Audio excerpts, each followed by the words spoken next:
Hello students, you coaching classes के इस YouTube channel में आपका स्वागत है। और डेली जीके क्वेश्चन का अगला सीरीज लेकर आ गए हैं, जिसमें से ये लेक्चर नंबर 40 है। लेक्चर नंबर 40 है, जिसमें से 20 जीके क्वेश्चन डेली कराया जाता है, जो 7 PM पर होता है। तो चलिए पहला क्वेश्चन देख लेते हैं। पहला क्वेश्चन आज का क्या है, निम्नलिखित में से किस अधिनियम के अंतर्गत भारतीय विधान परिषद को बचत पर बहस करने की शक्ति प्राप्त हुई। 4 ऑप्शन है, भारतीय परिषद अधिनियम 1861, भारतीय परिषद अधिनियम 1892, भारतीय परिषद अधिनियम 1909 और भारत शासन अधिनियम 1919। तो बताइए इसका राइट आंसर क्या हो जाएगा। तो डियर स्टूडेंट, इसका राइट आंसर हो जाएगा ऑप्शन नंबर बी, भारतीय परिषद अधिनियम 1892, यानी राइट आंसर हो जाएगा ऑप्शन नंबर बी। चलिए अगला क्वेश्चन देखते हैं। अगला क्वेश्चन है, निम्नलिखित में से किस अधिनियम में कोलकाता में सर्वोच्च न्यायालय की स्थापना का प्रावधान किया गया था। देखिए ये क्वेश्चन पूछा गया है, सिलेक्टेड क्वेश्चन है। तो बताइए ऑप्शन नंबर ए है रेगुलेटिंग एक्ट 1873, पिट का भारत अधिनियम 1784, चार्टर एक्ट 1813 और चार्टर एक्ट 1833। तो बताइए इसका राइट आंसर क्या हो जाएगा। क्वेश्चन नंबर 2 का राइट आंसर हो जाएगा option number A, regulating act 1873 अधिनियम के तहत कोलकाता में सर्वोच्च न्यायालय की स्थापना का प्रावधान किया गया था, यानी ऑप्शन नंबर ए जो है करेक्ट आंसर हो जाएगा। अगला क्वेश्चन देखिए।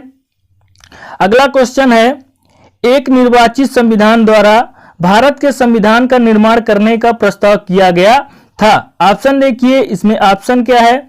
ऑप्शन है साइमन कमीशन द्वारा, भारत सरकार अधिनियम 1935 द्वारा, क्रिप्स मिशन द्वारा, ब्रिटिश कैबिनेट डेलीगेशन द्वारा। तो बताइए कि एक निर्वाचित संविधान सभा द्वारा भारत के संविधान का निर्माण करने का प्रस्ताव किया गया था। तो बताइए राइट आंसर क्या हो जाएगा। तो इसका राइट आंसर हो जाएगा option number C, Cripps mission द्वारा। क्या हो जाएगा, तो ऑप्शन नंबर सी इसका राइट आंसर हो जाएगा। चलिए क्वेश्चन नंबर 4 देखते हैं। भारत में औपनिवेशिक शासन के संदर्भ में 1883 में इल्बर्ट बिल का उद्देश्य था। तो बताइए ऑप्शन नंबर कौन सा सही होगा, जिसमें से 4 ऑप्शन दिया गया है। ऑप्शन नंबर ए है, जहां तक अदालतों की दांडिक अधिकारिता का संबंध था, भारतीय तथा यूरोपीय लोगों को बराबरी पर रोकना, देशी प्रेम की स्वतंत्रता पर कड़ा अंकुश लगाना, क्योंकि उसे उपनिवेशी शासकों का विरोधी समझ जाता था। फिर तीसरा है, प्रशासनिक सेवाएं परीक्षा भारत में करवाना, ताकि देशी भारतीयों में उसमें बैठने के लिए प्रोत्साहित किया जा सके। चौथा है, शस्त्र एक्ट में शोधन कर देशी भारतीयों को शस्त्र रखने की अनुमति देना। तो बताइए इसका राइट आंसर क्या हो जाएगा। तो इसका राइट आंसर हो जाएगा ऑप्शन नंबर ए, यानी जहां तक अदालतों की दांडिक अधिकारिता का संबंध था, भारतीयों और यूरोपीय लोगों की बराबरी पर रोकना, यानी उसका क्या था कि औपनिवेशिक शासन के संदर्भ 1883 में इल्बर्ट बिल का जो उद्देश्य था कि जहां तक अदालतों की दांडिक अधिकारिता का संबंध था, भारतीय तथा यूरोपीय लोगों को बराबरी पर रोकना, यानी इसका राइट आंसर हो जाएगा ऑप्शन नंबर ए। 5वां क्वेश्चन है, भारतीय संविधान सभा का गठन किया गया था। ऑप्शन है भारत सरकार अधिनियम 1935 के अंतर्गत, क्रिप्स अधिनियम 1942 के अंतर्गत, कैबिनेट मिशन योजना 1946 के अंतर्गत और चौथा है भारतीय स्वतंत्रता अधिनियम 1947 के अंतर्गत।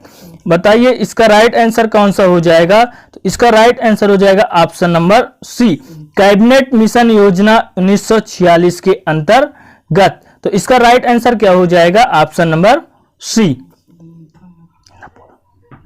स्वाधीनता दिवस के अंतर्गत जो है।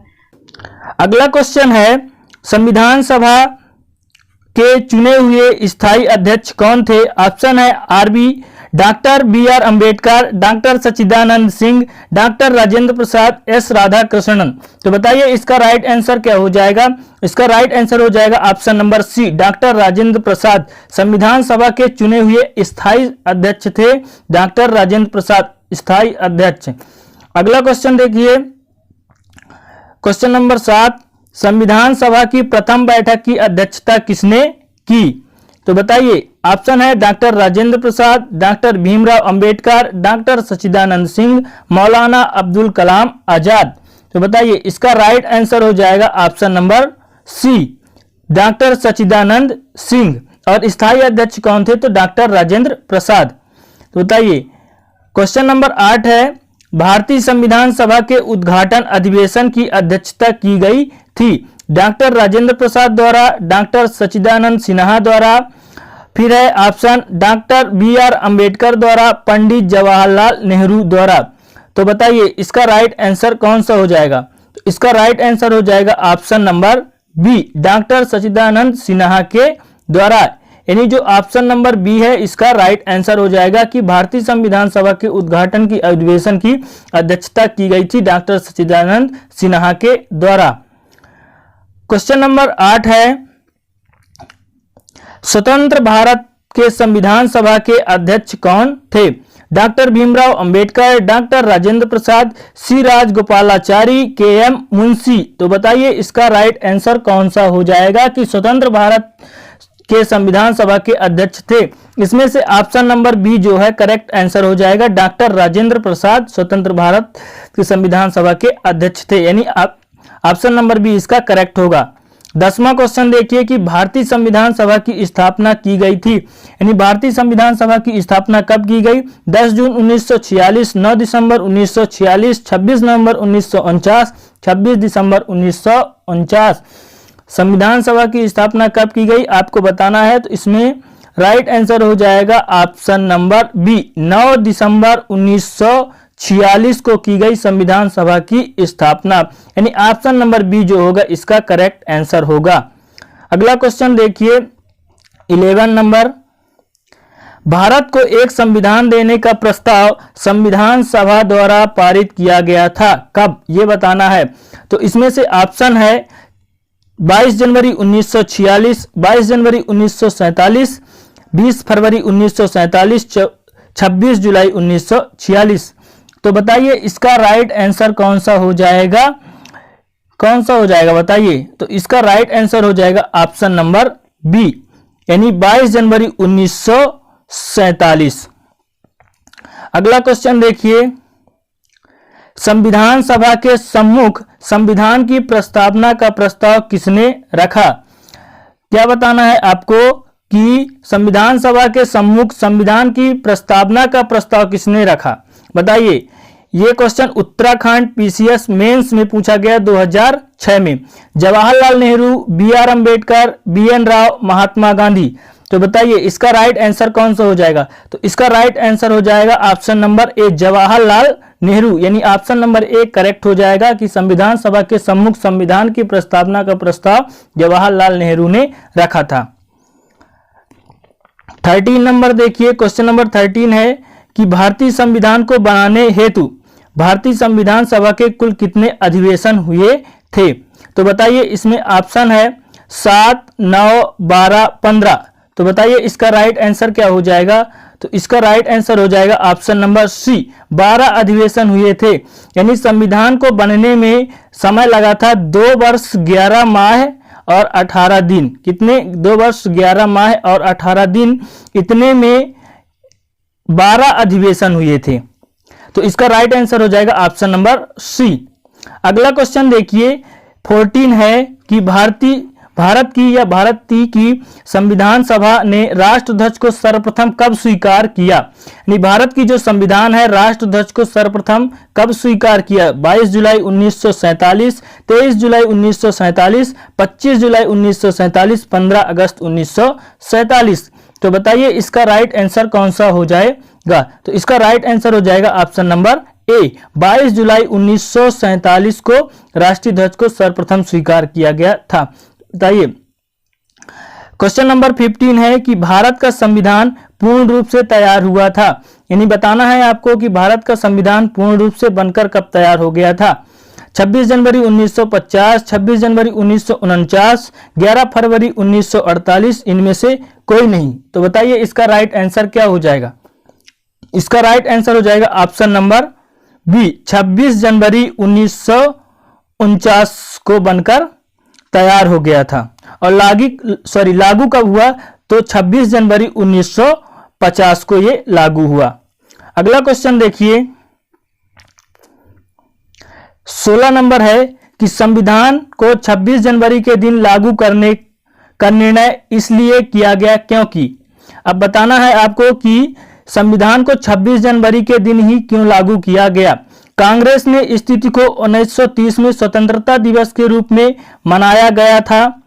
एक ही ऑप्शन नंबर बी है, इस स्थिति को 1942 में भारत छोड़ो आंदोलन प्रारंभ किया गया था। तीसरा है यह एक शुभ दिन था और चौथा है उपयुक्त में से कोई नहीं। तो बताइए इसका राइट आंसर क्या हो जाएगा। 16 नंबर है, तो इसका ऑप्शन नंबर ए जो है करेक्ट हो जाएगा कि कांग्रेस ने इस तिथि को 1930 में स्वतंत्रता दिवस मनाया गया था, स्वतंत्रता दिवस के रूप में मनाया गया था। इसका option number A correct answer हो जाएगा। अगला क्वेश्चन देखिए,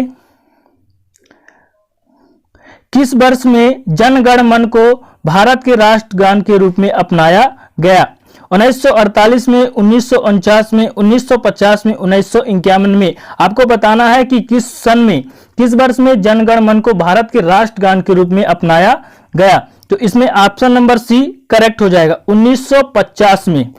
1950 में ये राइट आंसर हो जाएगा, ऑप्शन नंबर सी। अगला क्वेश्चन देखिए, क्वेश्चन नंबर 18 क्या है कि भारतीय संविधान सभा में कुल कितनी महिलाएं सदस्याएं थी। तो बताइए, ऑप्शन है 15, 13, 12 और एक ऑप्शन है 10। तो बताइए इसका राइट आंसर क्या हो जाएगा। तो इसका राइट आंसर हो जाएगा ऑप्शन नंबर ए, कुल 15 महिलाएं सदस्याएं थी। अगला क्वेश्चन है क्वेश्चन नंबर 19 कि भारतीय राजनीतिक व्यवस्था में इनमें से कौन सर्वोच्च है। आपको बताना है कि चार में से कौन सर्वोच्च है। सर्वोच्च न्यायालय, संविधान, संसद, धर्म। बताइए भारतीय राजनीतिक व्यवस्था में कौन सर्वोच्च है। तो ऑप्शन नंबर ए जो है करेक्ट हो जाएगा, सर्वोच्च न्यायालय। क्या हो जाएगा, सर्वोच्च न्यायालय। करेक्ट आंसर हो जाएगा ऑप्शन नंबर ए। अगला क्वेश्चन देखिए, आज का लास्ट क्वेश्चन है, भारतीय संविधान में शामिल है। देखिए ऑप्शन है 395 अनुच्छेद 22 भाग 12 सूचियां, 371 अनुच्छेद 21 भाग 11 सूचियां, 372 अनुच्छेद 20 भाग 7 सूचियां, 381 अनुच्छेद 23 भाग 8 सूची। तो बताइए इसका राइट आंसर क्या हो जाएगा। तो इसका राइट आंसर हो जाएगा 395 अनुच्छेद 22 भाग 12 सूचियां भारतीय संविधान में शामिल है, यानी ऑप्शन नंबर ए जो है करेक्ट आंसर हो जाएगा। और आज का प्रश्न क्या है जो आपको कमेंट बॉक्स में कमेंट करके बताना है कि भारत संविधान में कुल कितनी अनुसूचियां हैं। ये क्वेश्चन का आंसर आपको कमेंट बॉक्स में कमेंट करके बताना है कि इसका आंसर क्या होगा। इस प्रकार 20 जी के क्वेश्चन का आज का सीरीज कंप्लीट हो चुका है। आशा करता हूं कि क्वेश्चन आपको अच्छा लगा होगा। यदि अच्छा लगे तो प्लीज एक लाइक कर दीजिएगा, दोस्तों के साथ शेयर कर दीजिएगा। मिलते हैं अगली वीडियो में, तब तक के लिए जय हिंद, जय भारत।